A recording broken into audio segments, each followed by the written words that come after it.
بسم اللہ الرحمن الرحیم وَأَضَعْنَاهُمْ فِي الْأَرْضِ وَمِنْهُمْ صَالِحُونَ وَمِنْهُمْ دُونَ ذَلِكَ فَبَلَوْنَاهُمْ بِالْحَسَنَاتِ السَّيِّئَاتِ لَعَلَّهُمْ يَرْجِعُونَ فَخَلَفَ مِنْ بَعْدِهِمْ خَلْفٌ وَرِثُوا الْكِتَابَ يَأْخُذُونَ عَرَضَ هَذَا الْأَدْنَىٰ وَيَقُولُونَ سَيُغْفَرُ لَنَا وَإِنْ يَأْتِهِمْ عَرَضٌ مِثْلُهُ يَأْخُذُوهُ أَلَمْ يُوحَّدْ إِلَيْهِمْ مِيثَاقُ الْكِتَابِ أَلَّا يَقُولُوا عَلَى اللَّهِ إِلَّا الْحَقَّ وَدَرَسُوا مَا فِيهِ وَدَارُ الْآخِرَةِ خَيْرٌ لِلَّذِينَ يَتَّقُونَ أَفَلَا تَعْقِلُونَ وَالَّذِينَ يُمَسِّكُونَ بِالْكِتَابِ وَأَقَامُوا الصَّلَاةَ إِنَّا لَا نُضِيعُ أَجْرَ الْمُصْلِحِينَ۔ سورہ اعراف کی آیت نمبر 168 سے لے کر 170۔ اللہ پاک فرماتا ہے اور ہم نے زمین میں ٹکڑے ٹکڑے کر کے بہت سی قوموں میں تم کو تقسیم کر دیا۔ کچھ لوگ ان میں نیک تھے اور کچھ اس سے مختلف۔ ہم ان کو اچھے اور برے حالات سے آزمائش میں مبتلا کرتے رہے، شاید یہ پلٹ آئیں۔ پھر اگلی نسلوں کے بعد ایسے ناحلف ان کے جانشین ہوئے جو کتاب الہی کے وارث ہو کر اسی دنیا فانی کے فائدے سمیٹتے ہیں اور کہتے ہیں کہ توقع ہے اللہ ہمیں معاف کر دے گا۔ اللہ اگر وہی متاع دنیا سامنے آتی ہے تو پھر لپک کر اسے لے لیتے ہیں۔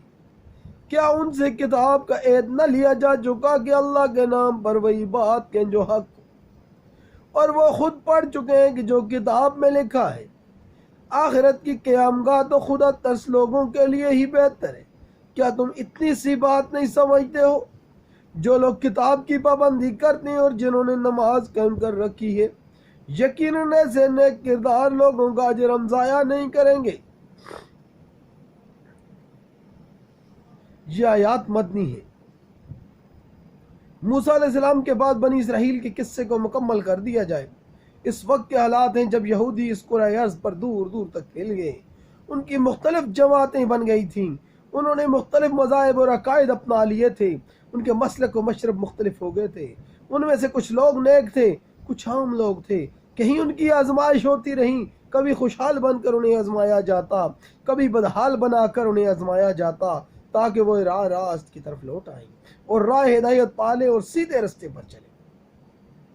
وَقَطَعْنَاهُمْ فِي الْأَرْضِ أُمَمًا مِّنْهُمْ صَالِحُونَ مِنْهُمْ دُونَ ذَلِكَ وَبَلَوْنَاهُمْ بِالْحَسَنَاتِ وَالسَّيِّئَاتِ لَعَلَّهُمْ يَرْجِعُونَ۔ ہم نے ان کو زمین میں ٹکڑے ٹکڑے کر کے بہت سی قوموں میں تقسیم کر دیا۔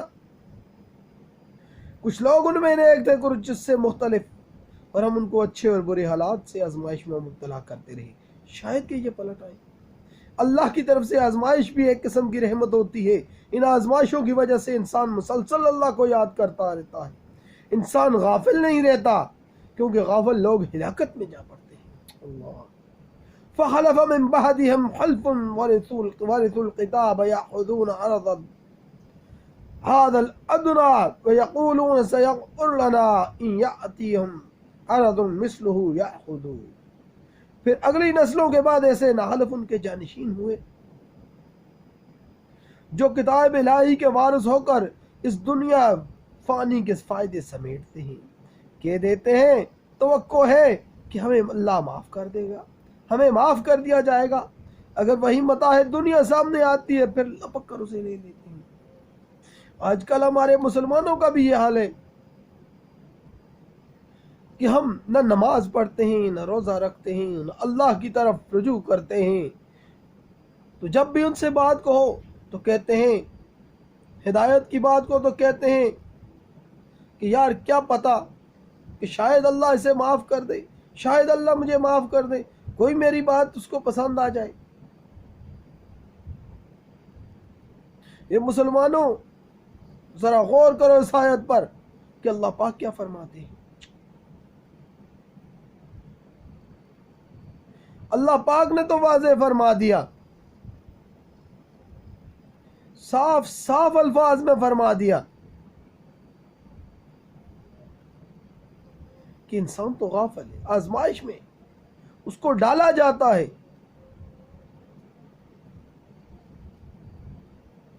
اور ایسے لوگ ہیں جو کہتے ہیں کہ اللہ ہمیں معاف کر دے گا۔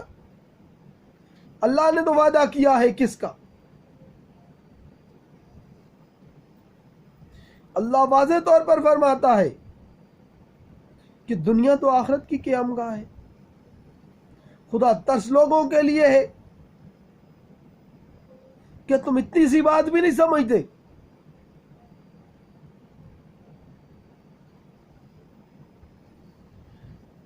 آخرت خدا ترس لوگوں کے لیے ہے، آخرت خدا کے بندوں کے لیے ہے جو نماز پڑھتے ہیں، جو نماز قائم کرتے ہیں، جو روزہ رکھتے ہیں، جو زکوٰۃ دیتے ہیں، جو حج کرتے ہیں، جو اللہ کے بھیجے ہوئے قرآن کی اتباع کرتے ہیں، جو اللہ کی بھیجی ہوئی کتابوں کو پڑھتے ہیں اور خود بھی ان پر عمل کرتے ہیں اور دوسروں کو بھی تلقین کرتے ہیں۔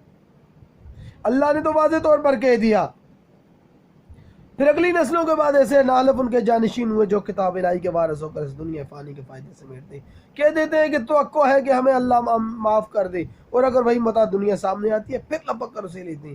بعد میں آنے والوں کی صفات یہاں یہ دی گئیں کہ یہ لوگ کتاب کے وارث تھے، اسے پڑھتے تھے لیکن اپنی زندگیوں کو اس کے مطابق نہ ڈالتے تھے۔ جیسے آج مسلمان اس کتاب کے وارث ہیں، اسے پڑھتے ہیں لیکن اسے اپنی زندگیوں کے مطابق نہیں ڈالتے، ان کے دل، ان کا طرز عمل اس کتاب سے متاثر نہیں۔ اور آج کل کے مسلمانوں کا بھی محمد رسول اللہ کے بعد حالت یہ ہو گئی ہے کہ ان کا ایمان ان کی ثقافت بن گیا۔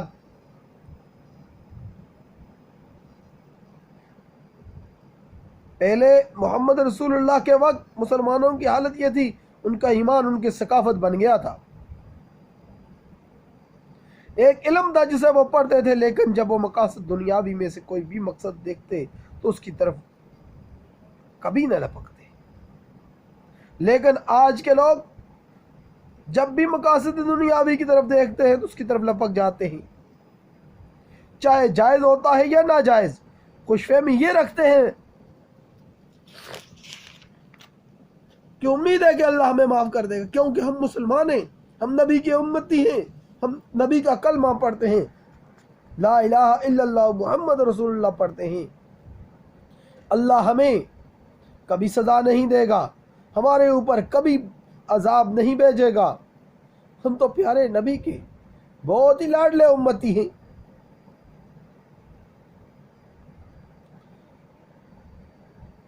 لیکن حق کی امیدواری کے بعد پھر اگر کوئی دنیاوی اغراض ان کے سامنے آتی ہیں تو پھر ان کی طرف لپک جاتے ہیں۔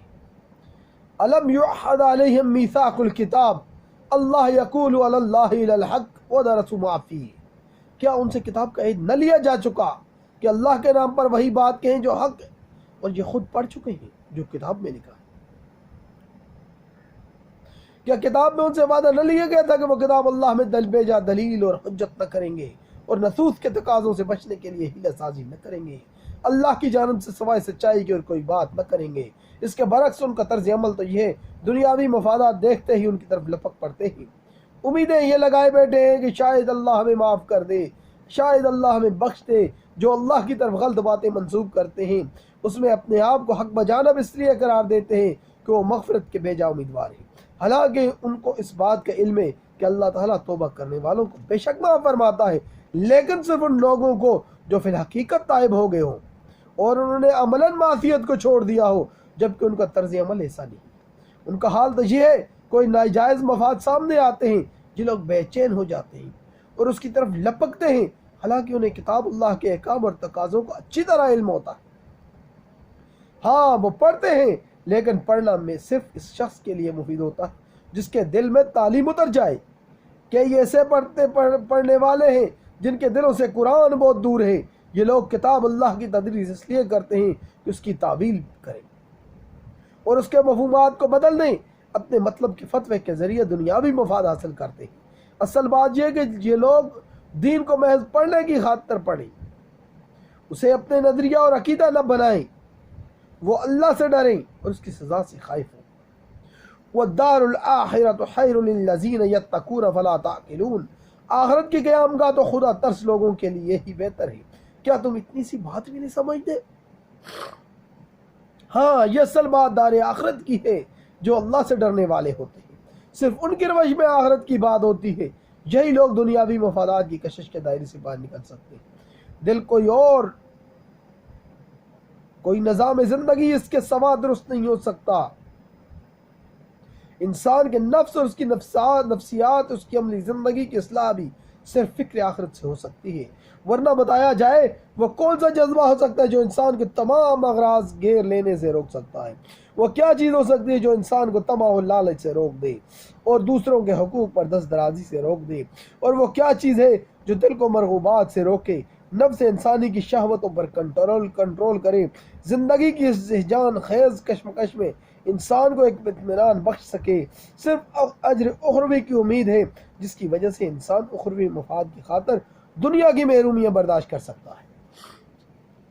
مزید یہ کہ حق و باطل کے مارکے میں، خیر و شر کی جنگ میں، دنیاوی اغراض و اخروی مفادات کے درمیان فیصلے میں انسان ثابت قدم رہ سکتا ہے، جبکہ شر و سرکشی میں مبتلا ہو اور باطل حد سے آگے بڑھ رہا ہو۔ حقیقت یہ ہے کہ دنیا کی اس جان خیز کشمکش میں صرف فکر آخرت اور عقیدہ آخرت انسان کے لیے یقین و سکون کا سبب بن سکتا ہے۔ جو لوگ اللہ سے ڈرتے ہیں ان کے لیے نہایت ہی مفید ہے۔ ایسے لوگ اب درگزر سے کام لیتے ہیں، آلودگیوں سے بالا رہتے ہیں، جادہ حق پر ثابت قدم رہتے ہیں، قدم پھیلا دینے والے، جھنجھوڑنے والے فتنے صرف اس شخص پر اثر انداز نہیں ہوتے جو متقی اور آخرت پر ایمان لانے والا ہو۔ ایسے لوگوں کے دل مطمئن اور ثابت قدم ہوتے ہیں، یہ لوگ کامیابی کا پورا یقین رکھتے ہیں۔ آج کے دور میں اشتراکیت کے دائی اس غائبانہ حقیقت کو ہمارے دلوں کے پردے سے محو کرنا چاہتے ہیں، ہمارے عقائد و نظریات سے آخرت کے تصور کو مٹانا چاہتے ہیں، یہ ہمارے دلوں میں جنوں کی وہ آگ روشن کرنا چاہتے ہیں جو صرف یقین آخرت سے بجھ سکتی ہے۔ فکر آخرت کے سوا رشوت، فساد، لالچ، ظلم، لاپرواہی کی بیماریاں زیادہ ہی ہوتی ہیں۔ ایسے لوگ جہاں بھی ہوں خائن اور چور ہوتے ہیں۔ یہ بات کہ عالم غیب اور عالم مشاہدہ یعنی سائنس و عالم غیب کے درمیان مکمل تضاد ہے، یہ 18ویں اور 19ویں صدی کی جہالت کی وبا ہے۔ جہاں تک حقیقی سائنسدانوں اور اہل علم کا تعلق ہے، انہوں نے اس نظریے کو ایک عرصے سے رد کر دیا، صرف 20ویں صدی کے جاہل کبھی کبھار اس کا ورد کرتے ہیں۔ یہ ایک ایسی جہالت ہے جو انسانی فطرت سے موڑ نہیں رکھتی۔ یہی وجہ ہے کہ اس جہالت کے شکار لوگوں کی زندگی میں بگاڑ پیدا ہو جاتا ہے، اور یہ اب ہمہ گیر بگاڑ ہے جس کے نتیجے میں پوری انسانیت کی تباہی کا آخر خطرہ ہے۔ لیکن افسوس ہے کہ یہ نہایت یہ یارانہ صیونی منصوبہ ہے۔ صیونی کے اس منصوبے کی پشت پناہی پر یہ غرض کار فرما ہے کہ تمام دنیا کے انسانوں سے وہ اصلی قوت سلب کر لی جائے جو انسانوں کی زندگی کی ریڑھ کی ہڈی ہے، تاکہ یہ صیونی پوری دنیا کو اپنے مقاصد کے مدی بنا سکے۔ اور صیونی منصوبہ سازوں کے اس منصوبے کو یہ لوگ جگہ جگہ اپنے ڈنڈورچیوں کے ذریعے پھیلاتے ہیں۔ پوری دنیا میں صیونیوں نے جب صورتحال پیدا کر دی ہے، اس میں تمام لوگ خود بخود اس منصوبے کو عملاً چلا رہے ہیں۔ فکر آخرت، خدا خوفی انسانی زندگی کے دو نہایت ہی اہم پہلو ہیں جو لوگ دنیاوی مفادات کے پیچھے سرپٹ بھاگ رہے ہیں۔ قرآن کریم ان کو یہ تصور دیتا ہے کہ وہ عقل کے ناخن لیں، آخرت کی قیامگاہ تو خدا ترس لوگوں کے لیے ہی بہتر ہے۔ کیا تم اتنی سی بات نہیں سمجھتی؟ اگر فیصلہ کرنے کا موقع عقل کو دیا جائے، خواہشات نفسانیہ کے اس میں داخل نہ ہو، اگر علم و سائنس کو حقیقی معنوں میں لیا جائے، جہالت کا نام علم نہ رکھا جائے، تو آخری فیصلہ حتماً یہی ہوگا کہ دنیا فانی کے مقابلے میں آخرت ہی بہتر ہے۔ تقوی اور خدا خوفی مومنین کے لیے دنیا آخرت کا توشہ بن جائے۔ جزاک اللہ وما علینا الا البلاغ۔